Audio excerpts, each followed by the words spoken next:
Now, if there's ever a journey that defies multiple obstacles, then it is only rivaled by the daily plight of pupils of the Asuofori M Basic School in the West Akim district of the Eastern region. For a little over an hour, their journey from Nwamase, a cocoa-growing community, to the school begins through a trail in the shrubs. At the mercy of thorny plants and skin-irritating leaves, these children, some barefooted, walk through the tough weeds with an eye wide open to avoid snakes and other wild inhabitants of the roots. My colleague Evelyn Abayedu has the rest of the story.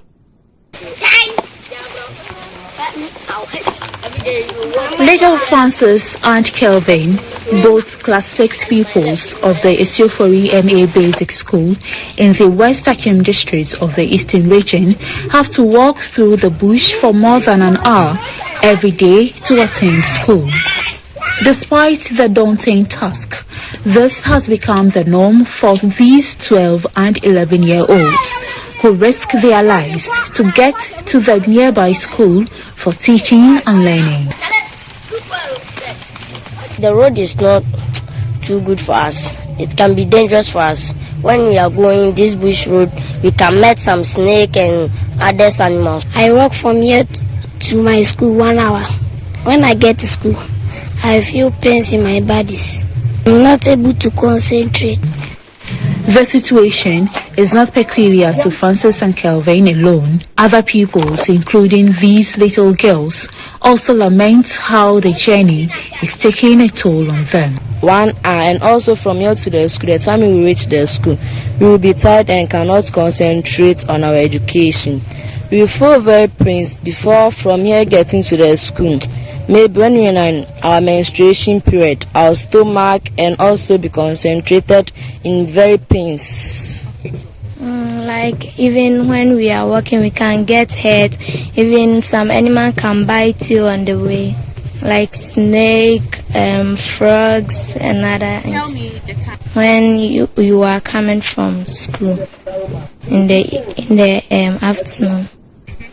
And I was very afraid. Robert Lobosun, the head teacher of the schools, says that the pupils often miss their first lessons and have a strong body odor due to the sweating from the long journey through the bush. By the time they get to the school, their dresses, their uniform are wet and they're sweating all over. And then sitting in class becomes very difficult because they have to be finding themselves to at least cool off.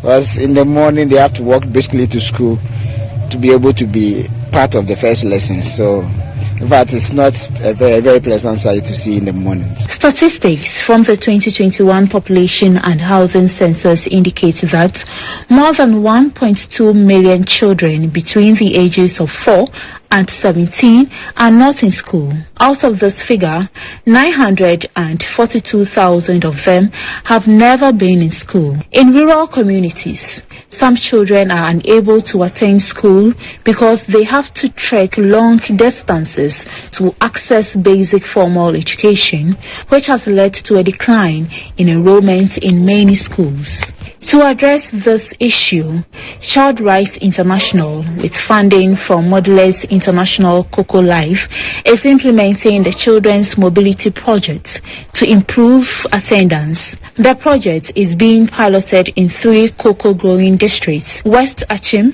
in the Eastern region, Sechre East in the Ashanti region, and Ewutu in the Central region. 10 modernized tricycles with safety gears have been distributed to the communities to transport pupils to and from school. Yeah, one of the things that we're into it is communities where there are no schools, but they walk a long distance to access education in the nearby community. And we considered 6 kilometers and then 4 kilometers to where a school is. The purpose is basically to assist them as a means of, to have a means of transportation to get to the various schools, so that they would avoid all the difficulties that they go through to access education. They would also get to school early.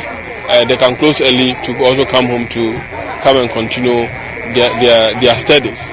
And we are doing this because we want to ensure that we enhance or increase quality of education. Country lead of Modelers International Cocoa Life, Nana Akufo-Addo II, cautioned the communities against the misuse of the tricycles for unintended purposes. Manage this so that there won't be any misuse. The thing too is that for the vehicles, once they start operating and making some money, bringing in income, we are hoping that they will use the income to buy more for themselves. The mobility project is expected to be scaled up to over 900 communities to ensure children access education with ease.